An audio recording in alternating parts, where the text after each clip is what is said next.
ناظرین، وسیلہ Urdu T V آپ کے روبرو ہے۔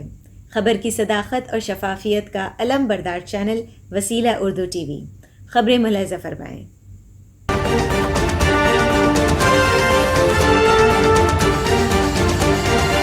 بھارتی فلم ساز عائشہ سلطانہ پر غداری کا مقدمہ کیوں؟ بھارت کے متعدد سماجی اور سیاسی رہنماؤں نے اداکارہ عائشہ سلطانہ کے خلاف غداری کا مقدمہ دائر کیے جانے کی مذمت کی ہے۔ ان کا کہنا ہے کہ عائشہ نے صرف عوام کو درپیش غیر انسانی صورتحال پر توجہ مبذول کرانے کی کوشش کی تھی۔ بھارتی ماڈل، اداکارہ اور فلم ساز عائشہ سلطانہ نے ایک ٹی وی مباحثے کے دوران جزیرہ نما لکشدیپ میں کورونا وبا کی صورتحال پر تشویش کا اظہار کرتے ہوئے کہا تھا کہ مرکز کی مودی حکومت کووڈ کو اس جزیرہ نما کے عوام کے خلاف حیاتیاتی ہتھیار کے طور پر استعمال کر رہی ہے۔ ان کے اس بیان پر حکمران جماعت بھارتیہ جنتا پارٹی کے ایک رہنما نے ان کے خلاف ملک سے غداری کا مقدمہ دائر کر دیا۔ گزشتہ دسمبر تک لکشدیپ میں کووڈ کا ایک بھی کیس نہیں تھا، لیکن بی جے پی رہنما پرفل پٹیل نے وہاں کے ایڈمنسٹریٹر کا عہدہ سنبھالنے کے بعد کووڈ پروٹوکول میں بعض ترامیم کر دیں، جس کے نتیجے میں اس جزیرے میں اس وقت 9,000 سے زائد کووڈ کے کیسز سامنے آ چکے ہیں، جبکہ 2 درجن سے زائد اموات ہو چکی ہیں۔ عائشہ سلطانہ نے پرفل پٹیل کے فیصلوں پر نکتہ چینی کرتے ہوئے کہا کہ مرکز لکشدیپ کے خلاف حیاتیاتی ہتھیار استعمال کر رہا ہے۔ کیا مرکز نے واقعی حیاتیاتی ہتھیار نصب کیے ہیں؟ عائشہ سلطانہ کا کہنا تھا، لکشدیپ میں کووڈ-19 کا ایک بھی کیس نہیں تھا، لیکن اب وہاں روزانہ 100 کیسز سامنے آ رہے ہیں۔ کیا مرکز نے وہاں حیاتیاتی ہتھیار نصب کر دیے ہیں؟ میں یہ بات واضح طور پر کہنا چاہتی ہوں کہ مرکزی حکومت نے وہاں حیاتیاتی ہتھیار نصب کیے ہیں۔ بی جے پی لکشدیپ یونٹ کے سربراہ عبدالقادر نے اس مبینہ ملک دشمن بیان پر ان کے خلاف مرکزی حکومت کے قوم پرستانہ امیج کو نقصان پہنچانے کا الزام لگاتے ہوئے ملک سے غداری کا مقدمہ دائر کر دیا ہے۔ فلم اداکارہ نے کہا کہ انہیں سچ بولنے سے کوئی نہیں روک سکتا۔ میں اپنے مادر وطن کے لیے لڑتی رہوں گی، اور جو لوگ آج خاموش ہیں دراصل وہی اس جزیرے میں غداری کر رہے ہیں۔ وہ جب بھی میرا منہ بند کرنے کی کوشش کریں گے، میں اپنی آواز بلند کرتی رہوں گی، اور پہلے سے کہیں زیادہ زوردار انداز میں۔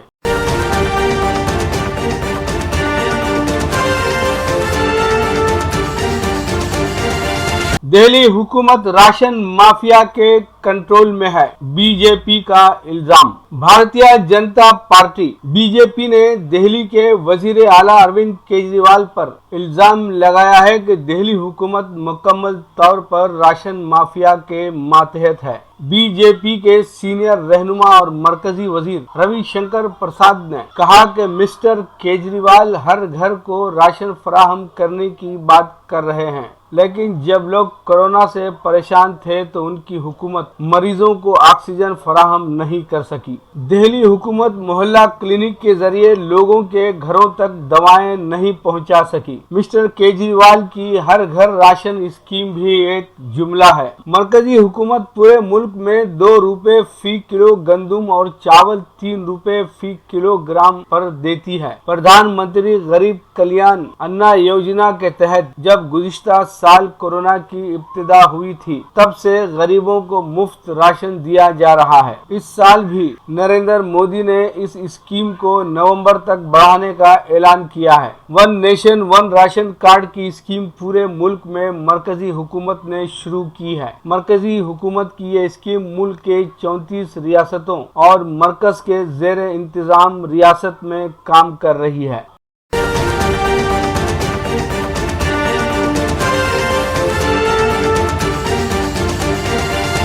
ملالہ کو دھمکی دینے پر ایک پاکستانی مولوی گرفتار۔ پاکستانی حکام کے مطابق پولیس نے اس مقامی مذہبی شخصیت کو گرفتار کر لیا ہے جس نے ایک ویڈیو میں پاکستانی نوبل انعام یافتہ ملالہ یوسفزئی کو ان کے شادی سے متعلق ایک بیان کے حوالے سے دھمکی دی تھی۔ ویڈیو میں خود کش حملے کا نشانہ بنانے کی دھمکی دی۔ ویڈیو میں خود کش حملے کا نشانہ بنانے کی دھمکی سوشل میڈیا پر وائرل ہونے والی ویڈیو میں ایک مقامی مولوی وسیم سجاد نے ملالہ یوسفزئی کو خود کش حملے کا نشانہ بنانے کی دھمکی دی تھی۔ ملالہ یوسفزئی طالبان کی طرف سے حملے کا نشانہ بنائے جانے کے بعد 2012 سے برطانیہ میں رہائش پذیر ہیں۔ جس وقت ان پر حملہ کیا گیا ان کی عمر صرف 15 برس تھی اور وہ اپنے آبائی علاقے سوات میں لڑکیوں اور خواتین کی تعلیم کے لیے سرگرم کردار ادا کر رہی تھی۔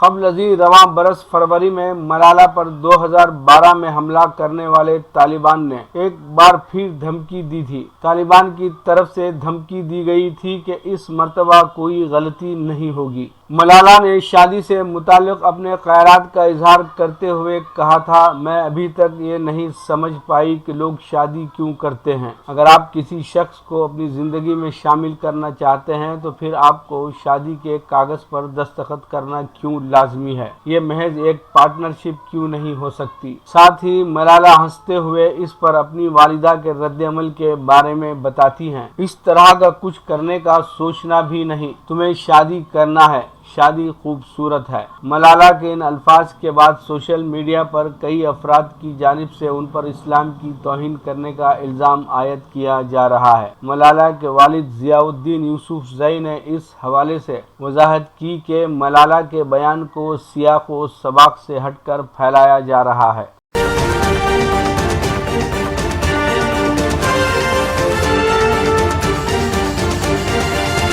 مکتوب ریاض من جانب کے.این. واصف۔ کچھ کفیل یا عاجر اپنے ماتحت کام کرنے والوں کو اپنا غلام تصور کرتے ہیں، ان کے ساتھ عدل و انصاف کا معاملہ نہیں کرتے، ان سے اخلاق سے پیش نہیں آتے۔ ایسے عاجروں کو پھر ایک بار انتباہ دیا گیا ہے۔ ماہر قانون عبید العیافی نے عاجروں کو خبردار کیا ہے کہ وہ کسی بھی کارکن سے غیر قانونی ڈیوٹی لینے کا خطرہ مول نہ لیں، ایسا کرنے پر 15,000 ریال تک کا جرمانہ ہوگا۔ عبید العیافی نے توجہ دلائی کہ بیشتر عاجر حضرات اس بات سے ناواقف ہیں کہ کسی بھی کارکن سے غیر قانونی ڈیوٹی لینے کی سزا کیا ہے۔ عبید العیافی نے مزید کہا کہ سعودی قانون محنت نے تمام عاجروں اور ان کے نمائندگی کرنے والے عہدیداروں پر یہ پابندی عائد کر رکھی ہے کہ وہ کسی بھی کارکن سے بے جا ڈیوٹی نہ لیں، ہر کارکن کے ساتھ احترام کا معاملہ کریں، ایسی کوئی بات یا ایسی کوئی حرکت نہ کریں جس سے کارکن کا وقار متاثر ہوتا ہو یا اس کے مذہبی جذبات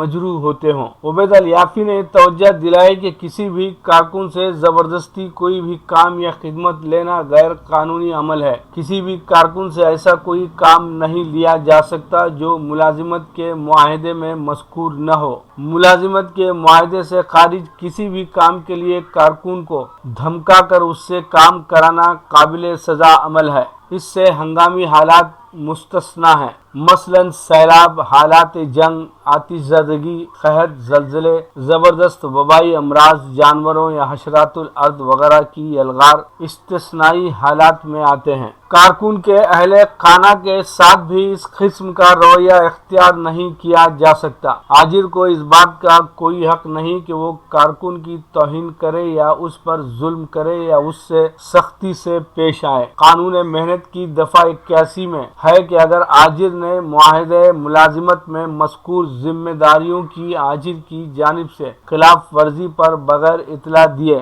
ڈیوٹی ترک کر دی تو اسے اس کے تمام قانونی حقوق ملیں گے۔ لیجیے اب پیش ہے ہمارا پروگرام وقفہ ادب۔ وقفہ ادب میں اقبال شانہ کو سماعت فرمائیے گا۔ نظم کا عنوان ہے ہوائی جہاز۔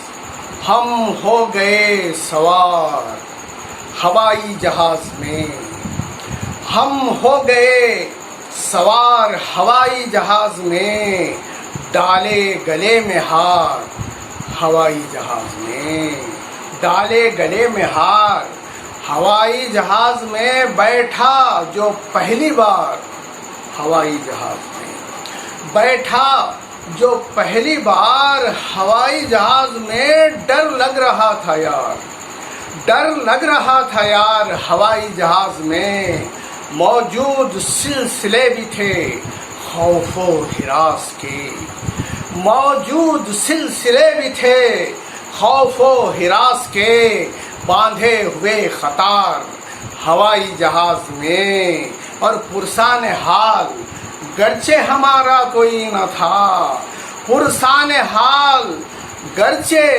ہمارا کوئی نہ تھا، تھے لوگ بے شمار ہوائی جہاز میں۔ ایک نازنین بیٹھ گئی جب قریب تر، ایک نازنین بیٹھ گئی جب قریب تر، لو آ گئی بہار ہوائی جہاز میں۔ ایک نازنین بیٹھ گئی جب قریب تر، لو آ گئی بہار ہوائی جہاز میں، اور ایک ایئر ہوسٹس کی نظر لگ گئی مجھے، ایک ایئر ہوسٹس کی نظر لگ گئی مجھے، چڑھنے لگا بخار ہوائی جہاز میں، چڑھنے لگا بخار ہوائی جہاز میں، اور چڑیا کی جو غذا ہے کم و بیش اس قدر، چڑیا کی جو غذا ہے کم و بیش اس قدر، ملتا ہے لنچ یار ہوائی جہاز میں، اور کھڑکی نہ کوئی کھل سکی، کھڑکی نہ کوئی کھل سکی، کرتا رہا مگر، کھڑکی نہ کوئی کھل سکی، کرتا رہا مگر، میں کوششیں ہزار ہوائی جہاز میں، اور اڑتا ہے کس طرح